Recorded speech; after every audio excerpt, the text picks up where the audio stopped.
Dostlar salam və hər zaman kimi hər vaxtınız xeyir olsun. Bugün Apple'ın yeni ucuz və sərfəli iPhone modeli olan iPhone 16i haqqında danışırıq.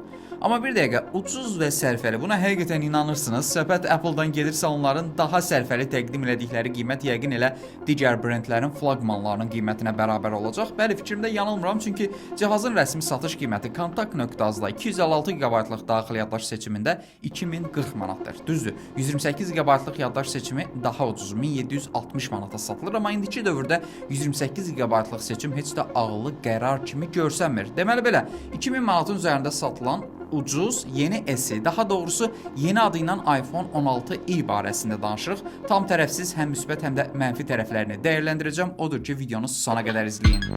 Əslində iPhone 16i ötən ilin iPhone 16 ailəsinə məxsusdur və bu ailənin ən büdcəli modeli kimi bazara çıxır. Ölçüləri birəbir iPhone 16 ilə eynidir. 7.8 mm incəliyi, 167 qram ağırlığı, 6.1 düymlük ekran ölçüsü ilə kompakt smartfon sevənlərin arzuladığı bir modeldir. Lakin bu kompakt görünüm elə iPhone 16-nın sadə variantında da var və iPhone 16 16-dən fərqli olaraq dinamik adaya və camera capture düyməsinə də sahibdir. Ölçüləri eyni olsa da dizaynları tamamilə bir-birindən fərqlənir. Mənim şəxsi düşüncəmə görə iPhone 16i iPhone 4S ilə iPhone 13-ün gizli məhəbbətindən yaranmış bir smartfon kimi görünür. Çünki arxası birəbir iPhone 4S-ə, önü isə iPhone 13-ə bənzəyir. Hətta o qədər bənzəyir ki, bəzən fərqləndirmək belə olmur öndən. Bu mənada düşünürəm ki, iPhone 16i Apple-ın köhnə trendlərinə sadiqdir. Hətta utanmasalar, bura bir barmaq izi sensoru da yerləşdirərdilər və cihaz mənə heç cür müasir təsirat bağışlamadı. Gövdədə yaxşı olan detallar ön və arxadakı möhkəm şüşə, alüminium çərçivə, IP68 sertifikatı, stereo səs, eSIM və ilk dəfə Apple-ın öz 5G çipini istifadə etdiyi bağlantı texnologiyası dəstəyidir. Sol tərəfdə olan Action button da deyir ki, mən 13 seriyasından deyiləm, yeni bir cihazam. Bunlar həqiqətən yaxşı detallardır, amma 2000 manatdan yuxarı olan bir telefon üçün də olması lazım olanlardır. Daha bir mənfi tərəfini deyim ki, 16i MagSafe-i dəstəkləmir, yəni arxasında maqnit qoymayıblar. Bu da deməkdir ki, uyğun başqa cihazlara yapışmayacaq. Əslində yaxşı bir detal deyil. Uzun sözün qısası,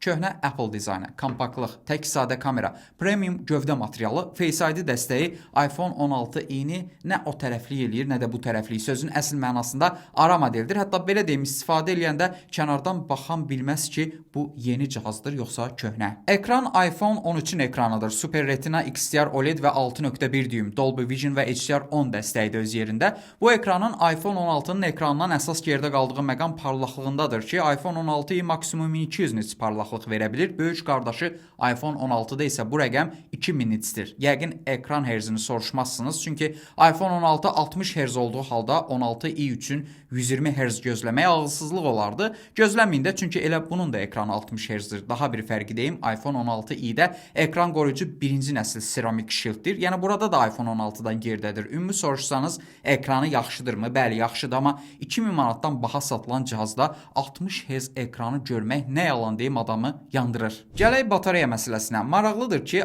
iPhone 16i-də həm iPhone 16-dan həm də iPhone 13-dən daha çox tutum var. Düz 4005 mAh.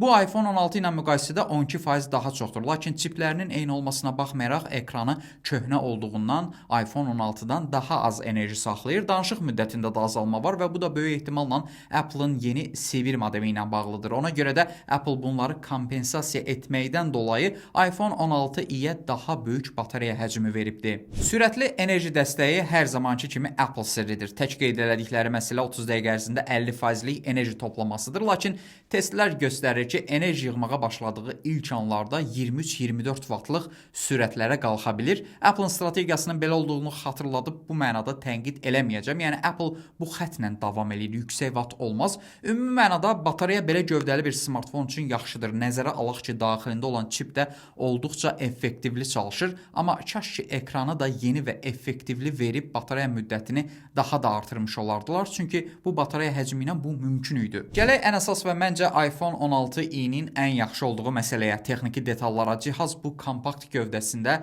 Apple-ın ən müasir çipi olan 3 nanometrlik arxitektura əsasında hazırlanmış A18-i daşıyır. Bu iPhone 16 və 16 Plus-da yer alan setdir, lakin tam da olaraq eyni prosesor deyil. CPU nüvələri eyni olsa da Apple sakitcə GPU nüvəsindən birini 16i-dən aradan çıxardıb. Yəni qrafik tərəfdə istənilən halda iPhone 16-dan zəif qalacaq, lakin buna baxmayaraq CPU test nəticələri fantastikdir. Hətta iPhone 16-nı qabaqlayıb 16 Pro-ya yaxınlaşmağa cəhd edir. GPU nüvəsi azalsa da, demək olar ki, performansında açıq-aydın hiss olunmur. Bu smartfon balaca canı ilə ən müasir oyunları donmadan, tutulmadan oynada bilir və mənə görə iPhone 16-nin ən üstün tərəfi də məhz budur. Digər detallara baxdıqda, smartfonda 8 GB-lıq RAM-ın olması imkan verir ki, bu cihaz Apple Intelligence-i dəstəkləsin. Hə, bu yaxşı xəbərdir, amma Apple Intelligence hələ ki Azərbaycanda normal aktiv formada çalışmır. SOS, page bağlantısı kimi özəlliklər də iPhone 16-da var. Bu da hardasa texniki tərəfdə tam qiymətinin haqqını verir deməyə imkan verir. Qutusundan iOS 18 ilə çıxır və minimum 5 il yenilənmə alacaq. Daxilində istifadə olunan bağlantı çipi isə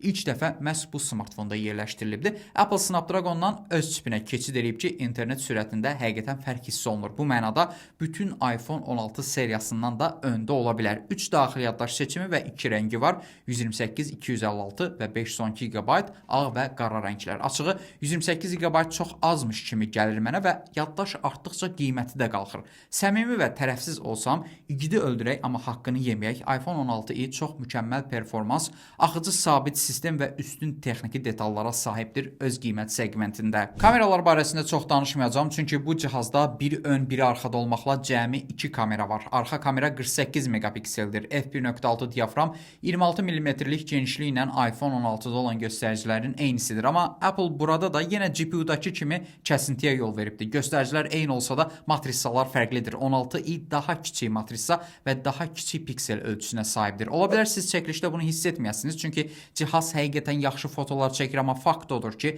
bu matrisa iPhone 16 Pro-nun ultra geniş bucaqlı kamerasında olan matrisadır. Əsas kamera üçün bu o qədər də fantastik göstərici deyil. 4K 60 FPS video və OS ilə bu kamera dəstəklənir. Special audio səs qeydi apara bilir, amma tək olduğundan special video çəkə bilmir. Eləcə də makro çəkim və çox maraqlıdır ki, sinematik video imkanını bu smartfona verməyiblər. Bu kamera haqqında yekun fikrim belədir ki, qiymətinin haqqını verir. Təkdir, amma çox işi görür. Lakin yenə də bu seriyanın digər modellərindən geridə qalır və sözün açığı 2000 manatdan yuxarı satılan cihazda yalnızca bir kameranın olması biraz düşündürür adamı. Bu qiymətə ən azından az qala 2 dənə telefoto kamerası verən smartfonlar tapmaq olur segmentdə. Öndə Apple-ın illərdir istifadə etdiyi 12 megapiksellik kamera var. Bu kamera bütün iPhone-larda olduğu kimi kiçik matrisaldır, lakin yaxşı foto və video çəkə bilir. Ən əsası 4K 60 kadr çəkim dəstəyi var və bu mənada az sayda kamerasının olmasına baxmayaraq SAS kamera strukturuna sahibdir. Ötən illərdəki SE modellərindən fərqləndirən ən önəmli məqam isə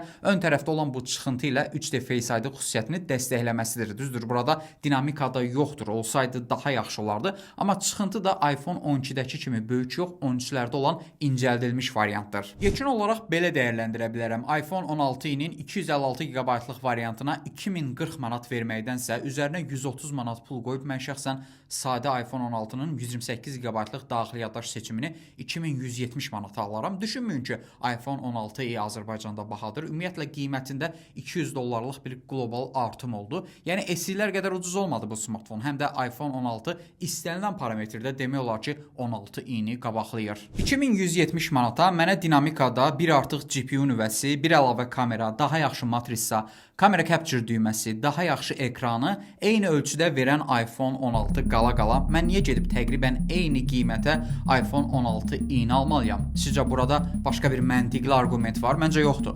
Son söz isə sizdədir. Mən çalışdım tərəfsiz olun və həqiqəti deyim. Siz necə düşünürsünüz? Bu smartfona bu qədər pul verməyə dəyərmi? Rəy bölməsində fikirlərinizi yazın və növbəti hansı smartfon haqqında icmal paylaşaq, onu da rəylərdə yazmağı unutmayın.